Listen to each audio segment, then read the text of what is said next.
Илгери аябай суук кыш түшкөндө бир коңуштун тургундары токойго барып, боз үйлөрүн жылытканга отун кыйып келчү экен.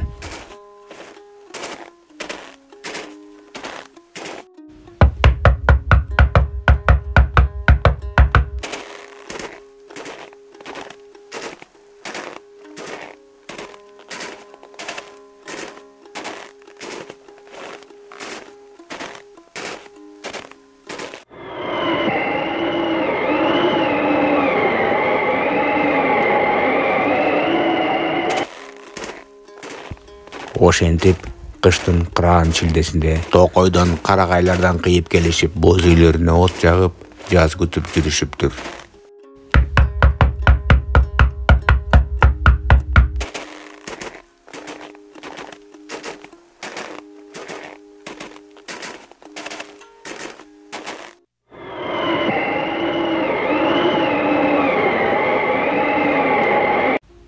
Күндөрдүн биринде бир тал кыйып аткан отунчуга Чаначбай жетип келет. Эй, бечара, ушул күндөн баштап бул токой меники. Бул жактан эми отун кыйганга тыюу салынат. Же болсо мага салык төлөгүлө. Баарыңар тетиги менин боз үйүмө ар бир кыйылган талга бирден жылкы алып келип турасыз. Анан менин ошол токоюмда аңчылык кылганда болбойт. Үй-үйсү көрбөй же ачка болосу көрбөй менин ишим жок. Эй, Чаначбай айтканды уктуңбу? Жогол көзүмө көрүнбөй. Коңушуңа да айтып бар. Кимиңерди бул жактан балта менен көрсөм, буттарыңарды сындырам. Отун жок, бала чакабыз тоңуп калат го я. Отунчу коңушуна кайтып келип, тургундарга Чаначбайдын сөздөрүн айтып берет. Башты ортпасын бул Чаначбай. Кыштын кыраан шилдеси болуп атса, тоңуп өлбөйбүз барыбыз. Азыр барып эле бир карагайды кыйып келем.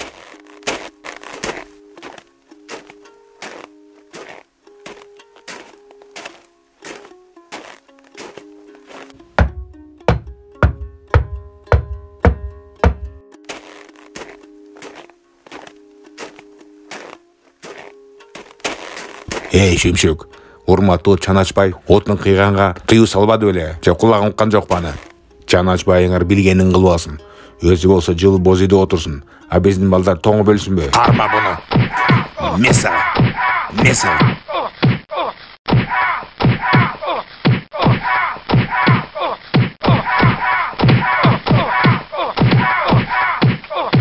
Көрдүңбү, Чаначбайды укпаган кандай болот экен, я? Бул жакка келбегиле же бирден жылкы алып келгиле. Коңушуңа барып, өзүңө окшогон шүмшүктөргө айтып бар. Урматтуу Чаначбайдын токоюна кирбесин. Же болсо сага окшоп бизден келтек жешет. Кеттик, досум. Кыш бүткөнчө канча бар? Отун жок, эмне кылабыз эми? Салык берейин десек жылкыбыз жок. Токойчулардын баарын сабап бүтүштү.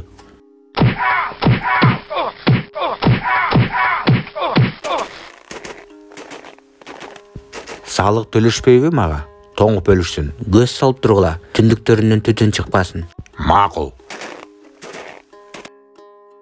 Эмне кылабыз эл журт?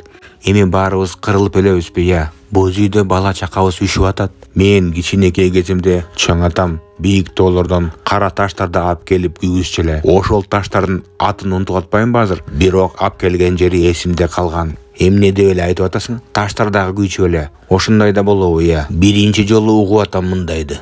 Ал таштар аябай сонун күйөт. Өзүм көргөм. Бийик тоонун түбүндө эле жатат. Барып терип келейли. Антпесек үшүп өлөбүз. Болуптур. Ошентип бул коңуштун тургундары жолго чыгышат.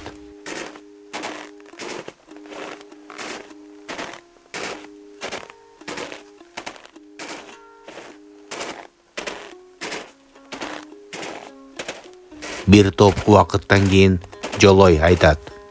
Эстедим, бул кара ташты көмүрдешет. Тетиги тоонун түбүндө көп. Азыр барып чогултабыз. Жүргүлө.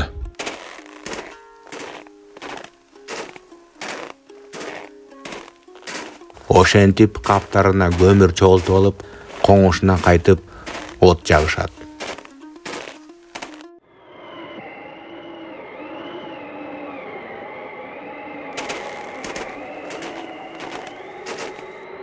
Түшүнбөдүм.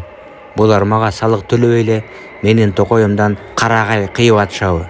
Тетиги жоло деген шүмчүктү мага сүйлөп келгиле желкесинен. Эми көрөт менден. Макул Чаначбай Деп жолойду байдын боз үйүнө алып келишет.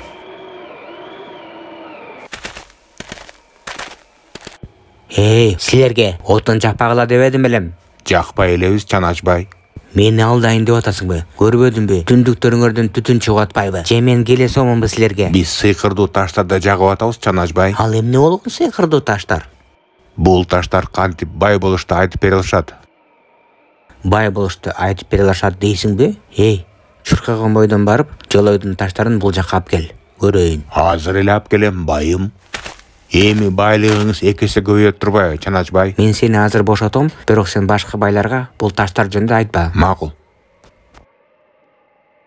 Таштарды жагып, түндүк эшиктериңизди катуу бекитип коюңуз. Макул, бирок башка байларга айтпа. Мына алып келдим, Чаначбайым. Отундан жагып, бул таштарды үстүнө таштап кой. Азыр бат эле, байым. Азыр кантип байыш керекти бул таштар мага айтып берет. Бекит эшик менен түндүктү. Макул. Ошентип таштардын жообун күтүп атып, бай думукуп калат.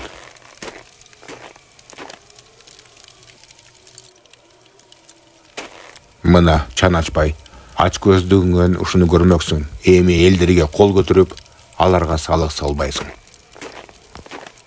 Ушул убакыттан кийин элдер башка эч кимден коркпой, эркин токойго барышып, карагайлардан кыйып, аман-эсен жашап калышыптыр. Ушундай жомок кыргыздардын тоолорунда болуптур.